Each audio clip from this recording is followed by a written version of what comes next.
In looking at digital cameras, there are lots of different choices and lots of different options. There's different manufacturers, different sizes, different technical capabilities.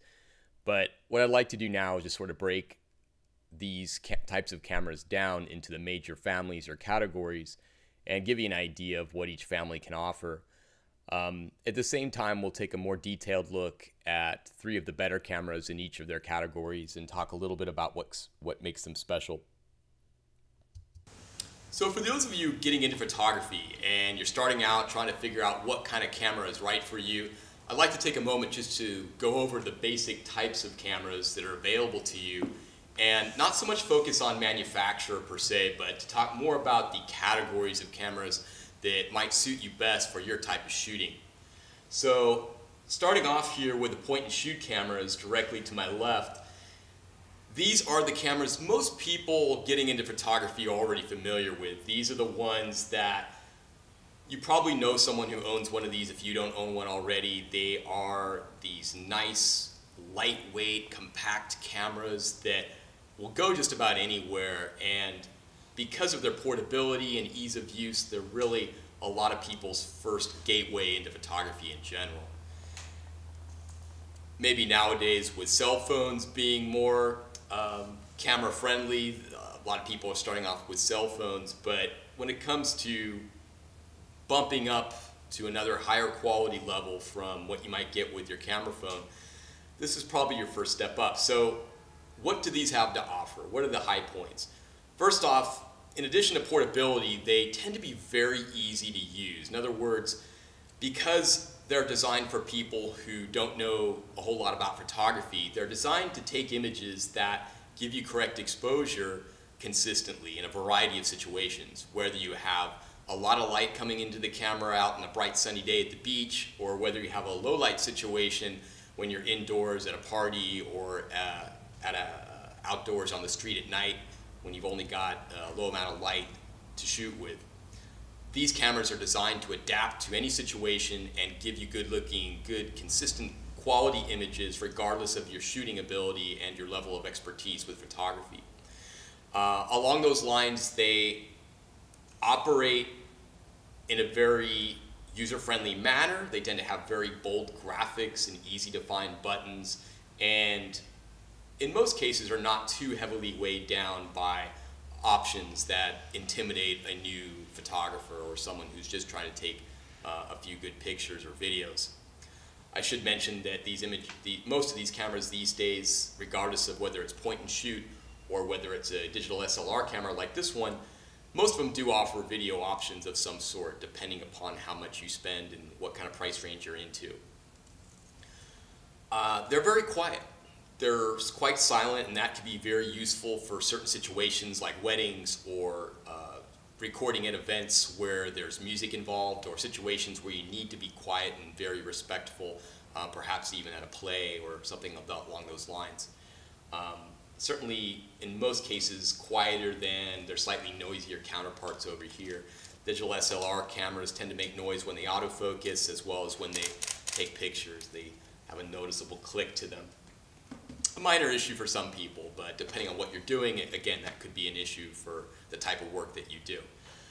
Price. These things tend to be a lot cheaper than the digital SLR cameras. They tend to fall in a much lower price category and make it easier to, for new people as a gateway to spend less money and get started taking pictures. So that's another nice thing about them. LCD screens. Take a look at the back here. You notice that this LCD screen is quite large. Again, it's user-friendly. It's easily customizable to show what information you need it to show. But you'll notice just as soon as you turn it on, you get an image right off the bat. You can see what the camera sees through the lens, through the LCD screen. You know exactly what's going to happen when you take the picture. Whereas again, its counterpart over here, again, has a similar size LCD screen, but not necessarily the live viewing feature that you have here. Some of the newer cameras have that on digital SLRs as well, but most of the point and shoots have a what you see is what you get approach, meaning that when you move the camera around, you see exactly what you're going to get on the screen in real time. So that's a very nice feature as well. The LCD screens can be a little difficult to read in bright sunny conditions, but that's another issue. When it comes to the disadvantages with these types of camera, most people think first and foremost about image quality. Okay, they just assume, well, it's a small camera, I'm not going to get the same kind of image quality as I am with this camera. And that really, for the most part, is true. It's true for a couple of reasons. One is, this camera is using a sophisticated series of glass elements to take pictures with. The interchangeable lenses that you can buy and put on these cameras tend to have high quality optics. They tend to have very good glass elements, and you can see just by sheer size alone how much is dedicated to the glass elements. This is actually a very small lens by comparison to many of the other lenses that might attach to this camera. Whereas when I turn this camera on, you can see the lens here. Size is not always a good determination of quality, but it gives you a sense of what's involved in this case in terms of the glass that's involved in taking pictures, and that leads to a deficiency in sharpness, and the optical quality and the resolving power of the lenses and the glass is not going to be as good as something that you get on a digital SLR camera. The other thing people tend to think about is megapixels. Now you hear that term thrown around a lot. I want a camera with a lot of megapixels, okay?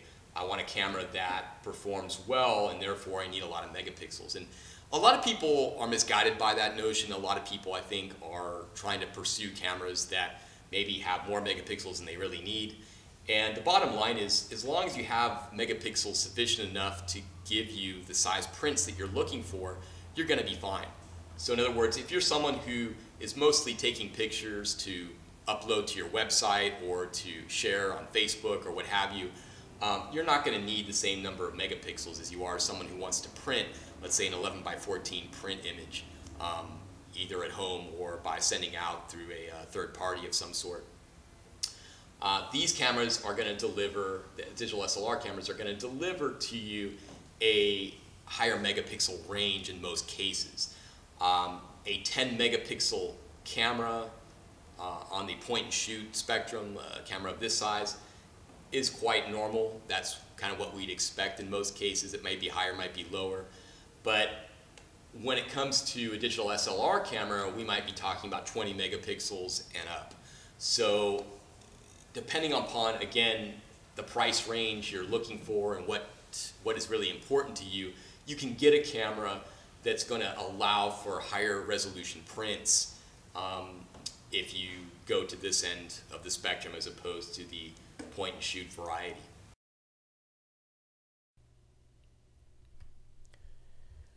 Here we've got an example of one of the new generations of cameras that is really changing people's perception of the point and shoot camera. These cameras are really more like hybrids between DSLR cameras and standard point and shoot digital cameras, and they can change lenses like an SLR camera can. They are extremely lightweight and extremely portable and extremely user-friendly like their point and shoot counterparts. So price-wise, they tend to lean somewhere in the middle. Once again, they're not quite as expensive as the best SLR cameras out there, but they're going to be significantly more expensive than what you'd pay for an entry-level point-and-shoot camera. However, this is not the only brand and this is not the only model of these types of cameras, but it's certainly one to look for. This is the Panasonic line, the Lumix line, the GF2 here that we're looking at. This particular camera has 13 megapixels, so again, you can see it's a little bit out of the norm for a point-and-shoot, but certainly lower than the highest of the SLR cameras. But it has, like I said, interchangeable lenses, and it's very, very lightweight and compact. In terms of SLR cameras or DSLR cameras, the digital SLR cameras, this one, as I record this, has caught the attention of many photographers, largely for its 1080p video when it first came out, but over the years just become more appreciated for its full frame 35mm image sensor. And without getting into too much detail about this in this discussion, I'll talk about this in other videos, but the larger image sensor in the full frame camera offers superior low light filming capabilities, as well as giving you an image sensor that really makes full use out of all the lenses you attach to it. There's a large selection of lenses with any Canon camera because they've really developed a significant array of different lens choices for you, so that's nice as well. But the body's well made, and it's been well tested and well tried by the industry out there, and a lot of people really like this 5D camera. Although there are certainly other cameras out there that can do 1080p video, and there are other full frame image sensor cameras. Here's again just a more technical look at the image sensors. Here's a side-by-side comparison there with the Canon I just showed you, the 5D Mark II. There's the Canon 7D next to it. Those are the sizes of the image sensors, as you can see side by side, the difference. And the Nikon D3S is another camera that you can get that's full frame. You can see that size as well as the 5D compared to the 1D Mark IV, as well as some of the other cameras out there on the market and video cameras out there on the market. Finally, the medium format cameras. These are not so often talked about, and a lot of people really don't even know much about them or that they exist even. But medium format has been a staple for fashion photography and landscape photographers for years. And it's been the slowest in terms of its migration into the digital world. And as a result, prices have been slow to come down on these cameras. They, as a family, are very, very expensive and cost prohibitive for even the most ardent prosumer camera user. But for the people who are willing to invest the money in them and to buy the lenses for them and then put together a good kit, they really can offer you some nice advantages over the standard SLR format cameras, even the full frame variety. Here we've got a 33 by 44 millimeter image sensor, and I'll show you an image that gives you a sense of that in a moment. But we're talking about a 40 megapixel camera. In terms of megapixels, this is again something that people tend to exaggerate the importance of in some cases, but this is a camera for people who really want to maximize every single image they take. And so this one might be capable of printing an image that goes on your wall with the utmost clarity, the utmost sharpness, and it's something that is not for everybody, certainly, but the sharpness and the resolution you get with an image sensor like this, and the size capability in terms of blowups for prints, for fine art prints or for landscape prints that go on people's walls, or that are designed to go up into the 20s and 30s in terms of inches. This is certainly the megapixel size you want to be thinking about. Price is the big shortcoming of this variety of cameras. Some of these cameras sell for between $20,000 and $30,000, and that's certainly a lot of money for a camera, obviously, and what puts it out of reach for most people. This Pentax, however, the 645D, is a 40 megapixel camera, and in its price category is beating everyone else at the moment. This sells for, as I record this sells for about $10,000 without the lens. And that compared to other cameras in this category that are of this similar megapixel size, it can be half the price of those other cameras. Some of those cameras are $20,000. Here's a more detailed look at what we're talking about with medium format cameras. They're a little bit different than the other camera varieties in that while the other cameras you just buying the body and you attach a lens to it, medium format cameras also, many of them have the ability to switch backs. And so what does that mean? What is a back? Well, think of a back as just sort of a big attachment that goes, instead of on the front of the camera like a lens, this goes on the back of the camera.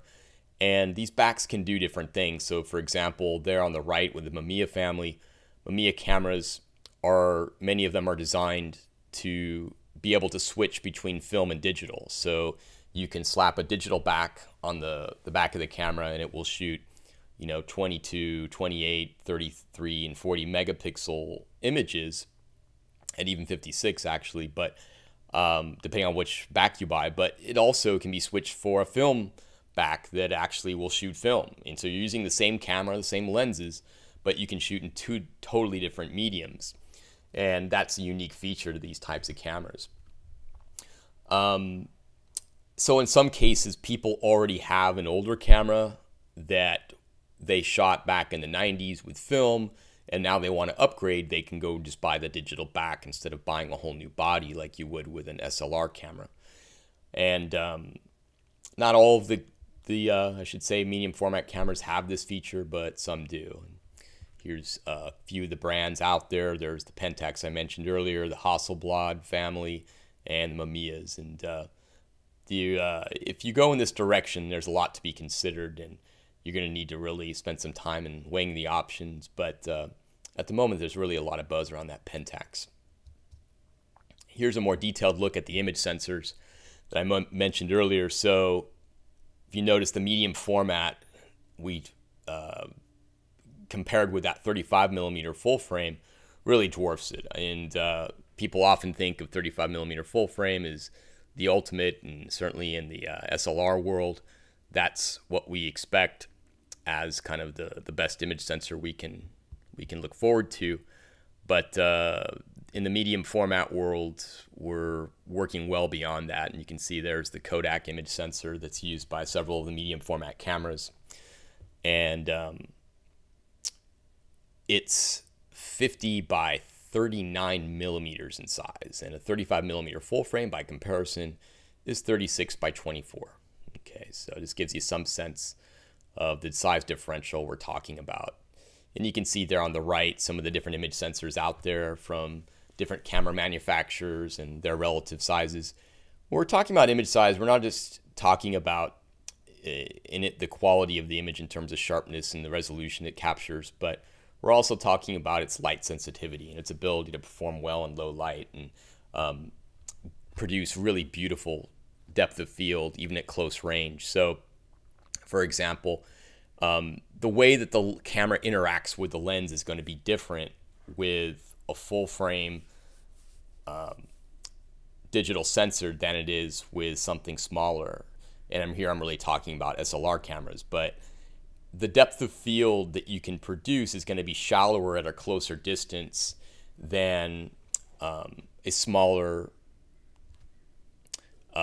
chip is going to produce. So for example, if I'm in a small room and I want to produce beautiful quality of shallow depth of field, a nice soft focus with my actor or actress or models, and I can't back the camera up far enough to throw a long lens on there, I can be with a fairly wide angle lens close up and still get that beautiful quality, that beautiful shallow depth of field with a full frame image sensor. So when it comes to the point and shoot cameras, another detraction is its ability to capture images in low light. And that really stems from the image sensor itself and what it's capable of doing in terms of the ISO scale. In most cases, a camera like this is only going to go to something like 1600 ISO, which is really not bad considering the size of the camera and the portability of the camera. But when you compare it alongside a camera like this one, who has an image sensor that's capable of going 3 times perhaps higher than that, you can start to see the limitations that this camera might have in low light conditions. And what we're really saying there is that in low light situations, you're going to get images that have a lot of noise or grain or digital noise that really confuses and muddies up the picture when you get into low light situations and have to crank up the ISO to its maximum. Whereas a camera like this is going to perform much better in low light as a result of the image sensor. So again, for the size of camera, it's really perhaps not an issue for everyone, but for people who know they're going to be shooting exclusively in low light situations and need better quality, then they might want to consider upgrading. When it comes to speed, another thing people don't really think about oftentimes when they're buying the camera, but then later regret when they start taking pictures more often, is speed. And that really comes down to taking pictures of sports, taking pictures of action situations. Say, for example, you are taking picture at a diving competition, and you really want to capture all of the different contortions that the diver gets into as they go through their routine.